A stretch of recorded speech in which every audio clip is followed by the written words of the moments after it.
गोष्ट आपल्याला माझी सगळ्यांना विनंती आहे, मराठा समाजाच्या समन्वयकांना पण विनंती आहे आणि मराठा क्रांतीचे कार्यकर्ते आहेत त्या सगळ्यांनाच एकंदरीत मराठा समाजाला माझं आव्हान वजा विनंती आहे आणि आपल्या मीडियाला देखील विनंती आहे की परवाची जी प्रेस कॉन्फरन्स झाली परवा रात्री म्हणजे उशिरा आपण एक बैठक घेतली सह्याद्रीमध्ये। आतापर्यंतच्या इतिहासामध्ये सर्वपक्षीय बैठक मराठा समाजाला आरक्षण देण्यासंदर्भातली आणि जालनाच्या मनोहर जरांगे पाटील यांच्या उपोषणाविषयी एक साधक बाधक चर्चा त्या बैठकीमध्ये झाली आणि एकंदरीत राज्यात जी कायदा सुव्यवस्था शांतता प्रस्थापित झाली पाहिजे, हे पुरोगामी आपलं राज्य आहे। या राज्यामध्ये सर्व जाती धर्माचे लोक गुण्यागोविंदाने राहत आहेत आणि कायदा आणि सुव्यवस्था शांतता प्रस्थापित राहिली पाहिजे, हे आपल्या सगळ्यांच्या दृष्टीने राज्याच्या दृष्टीने हिताचं आहे। आणि त्या दृष्टीने हे जे काही आंदोलन आणि आरक्षण या बाबतीमध्ये सर्वपक्षीय बैठक झाल्यानंतर मी आणि उपमुख्यमंत्री देवेंद्र फडणवीसजी, उपमुख्यमंत्री अजितदादा पवार आपल्याशी देखील आम्ही चर्चा करायला आलो। चर्चा करायच्या पूर्वी किंबहुना त्या दरम्यान आम्ही बोलतच येत होतो, परंतु त्यामध्ये जी चर्चा ज्या मुद्द्यावर झाली आणि जी अतिशय पॉझिटिव्ह आणि सकारात्मक आणि प्रॅक्टिकल मुद्द्यांवर चर्चा झालेली, आपण त्या मुद्द्यावरच बोलूया आणि आज कुठलेही पॉलिटिकल प्रश्न उत्तर नको अशा प्रकारचं आमचं चर्चा चालू होती, बोलणं चालू होतं। म्हणजे काय तर मराठा समाजाच्या बाबतीमध्ये आरक्षणाच्या बाबतीत आणि मनोहर जरांगे पाटील यांच्या उपोषणाच्या बाबतीत जे चर्चा घडली सभागृहामध्ये सह्याद्रीमध्ये तेवढं आपण बोलूया आणि निघूया। कुठलाही राजकीय भाष्य राजकीय प्रश्नोत्तर आज नको अशा प्रकारची चर्चा आमची त्या दिवशी होती।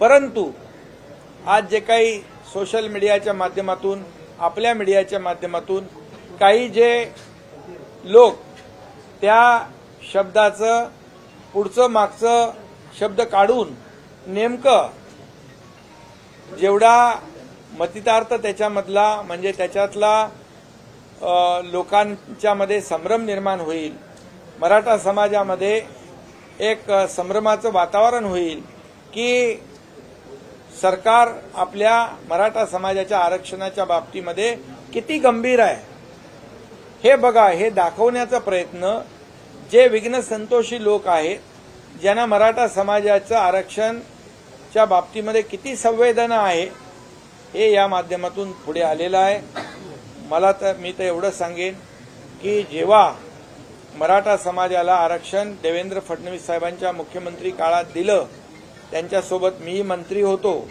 आणि दिलेलं आरक्षण हायकोर्टाने देखील कन्फर्म केलं होतं। दुर्दैवाने सुप्रीम कोर्टामध्ये ते टिकू शकलं नाही, कुणाचं अपयश कुणाच्यामुळे आज मी ते इथे बोलू इच्छित नाही। परंतु संपूर्ण आरक्षण जे रद्द झालेलं मिळालं पाहिजे या भूमिकेतून सरकारची भूमिका स्पष्टपणे त्या बैठकीत मांडली गेली। त्याचबरोबर आरक्षण रद्द झाल्यानंतर मराठा समाजाला देखील माहीत आहे जी 3700 अधिसंख्य पदांवर नियुक्त्या देण्याचं धाडस कोणी करत नव्हतं, परंतु मुख्यमंत्री म्हणून मी आणि आमच्या मंत्रिमंडळाने ते अधिसंख्य पदाचा निर्णय घेतला आणि आज ती 3700 मराठा समाजाचे तरुण नोकऱ्या आज करतायत, ते नोकरीला लागले, रोजीरोटीला लागले। त्यामुळे मराठा समाजाला आरक्षण देण्याची भूमिका सरकारची अतिशय प्रामाणिक आहे, स्पष्ट आहे।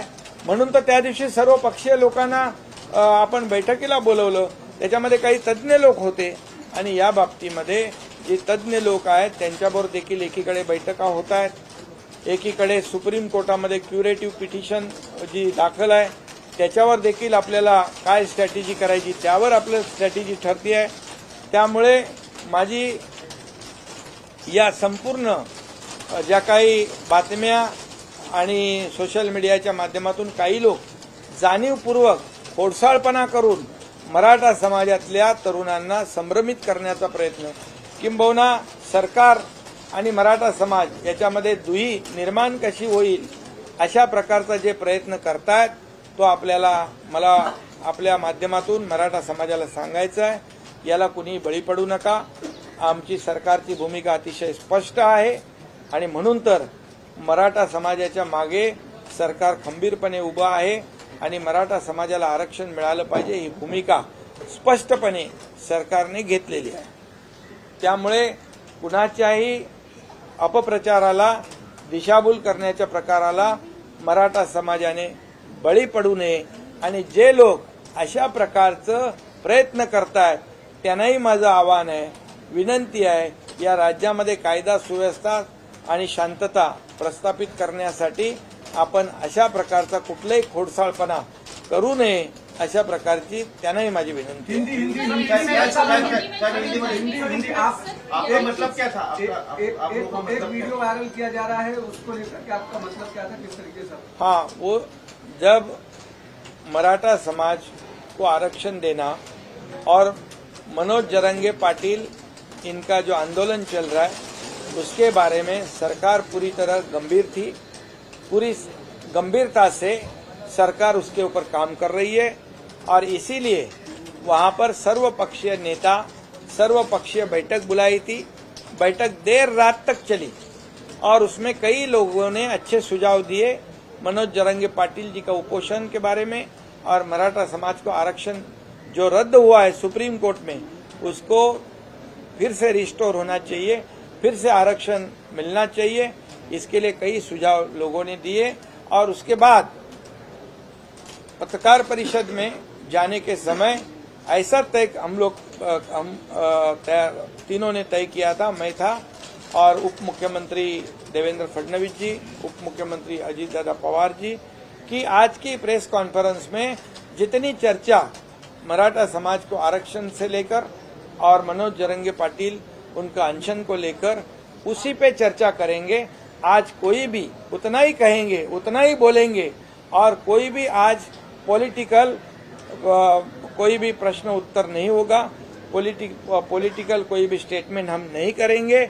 ऐसी हमारी बात हो रही थी, लेकिन कुछ लोगों ने आगे पीछे का कट करके सिर्फ मराठा समाज के बारे में इनकी क्या भावना है सरकार की, ये तोड़ मरोड़ कर मराठा समाज या समाज में ऐसा संभ्रम फैलाने के लिए ये कोशिश उनकी है.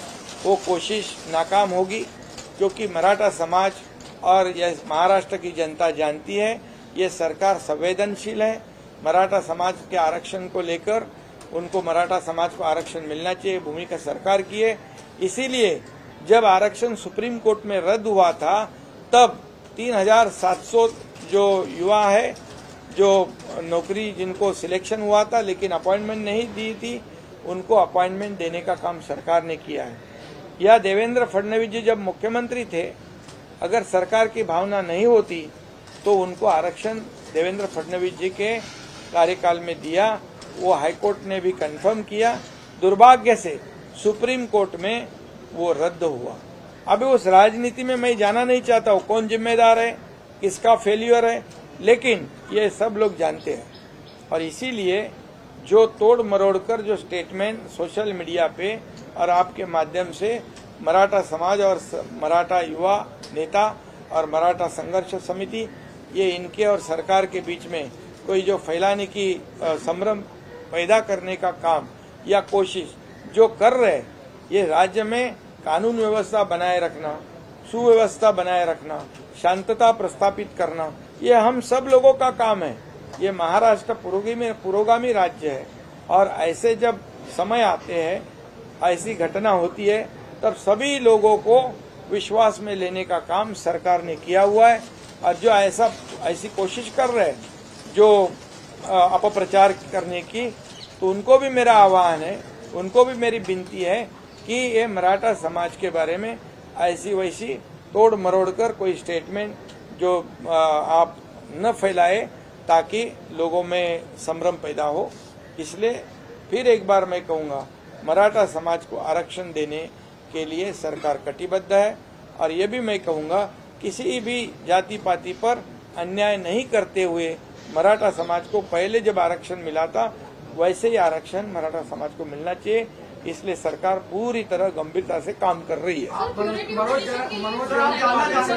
क्यूरेटिव पिटीशन के बारे में भी वहां पर भी उस लेवल पे भी काम शुरू है। पैरेलली जो दूसरा जब पहले मराठा आरक्षण दिया था वो डेडिकेटेड कमीशन के माध्यम से उस पे भी काम शुरू है। और निश्चित रूप से मुझे यकीन है कि मराठा समाज का खोया हुआ जो रिजर्वेशन है वो देने का काम सरकार पूरी तरह उसकी कोशिश कर रही है।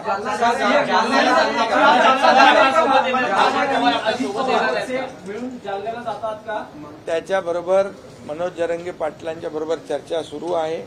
आमचे शिष्टमंडळ देखील जे आहे तेही तिकडे आता कालही होतं, आजही तिथे जाणार आहे। त्याच्याशी चर्चा सगळी सविस्तर झाल्यानंतर पुढचा निर्णय घेईन। मी आताच सांगितलं की कालही आमचे मंत्री तिकडे होते, आजही मंत्री तिकडे जात आहेत, त्याच्याशी चर्चा करतील। मी काल त्यांच्याशी चर्चा केलेली आहे। अतिशय सकारात्मक चर्चा मनोज जरंगे पाटील यांनी केली आणि त्यांनी देखील काही जी भूमिका आहे आणि ज्या काही तांत्रिक बाबी आहेत त्याही समजून घेतलेल्या आहेत। आज पुन्हा आमचे लोक त्यांच्याशी बोलतील आणि त्यानंतर पुढचा निर्णय घेतला जाईल। हा सामाजिक प्रश्न आहे, हा मराठा समाजाचा आणि संपूर्ण राज्याचा एक सामाजिक प्रश्न झालेला आहे। त्यामुळे या सामाजिक प्रश्नाकडे राजकीय हेतूने कुणी पाहू नये, याच्यामधून कुणी राजकारण करू नये। कारण शेवटी हा या मराठा तरुणांच्या जीविताशी निगडीत प्रश्न आहे आणि म्हणून मनोज जरंगे पाटील याच्या तब्येतीची, त्याच्या जीवाची चिंता सगळ्यात आम्हाला जास्ती आहे, सरकारला आहे आणि आपल्या सर्व समाज बांधवांना आहे। आणि म्हणूनच उशिरापर्यंत संपूर्ण सरकार आणि इतर सर्व पक्षीय यांची बैठक देखील पहिल्यांदा आपण घेतली आतापर्यंतच्या इतिहासामध्ये। त्यामुळे पूर्णपणे जे आपण त्या दिवशी असंही ठरलं, जे बैठकीमध्ये मुद्दे आपण चर्चा केली तेच मुद्दे, तशाच प्रकारचे मुद्दे, विरोधाभासाचे मुद्दे असता कामा नये। कारण सगळ्यांनी त्या बैठकीमध्ये सकारात्मक भूमिका घेतली। त्यामुळे माझी सगळ्यांना विनंती आहे की ट्विट असेल किंवा आपलं स्टेटमेंट असेल, हे त्याच्यामुळे समाजामध्ये तेढ निर्माण होईल अशा प्रकारचं काम कुणीही करू नये। या राज्यामध्ये शांतता प्रस्थापित करण्यासाठी आपल्या सगळ्यांची मदत सहकार्याची आवश्यकता आहे आणि ते आपण द्यावं अशा प्रकारची मुख्यमंत्री म्हणून मी या ठिकाणी सांगू इच्छितो।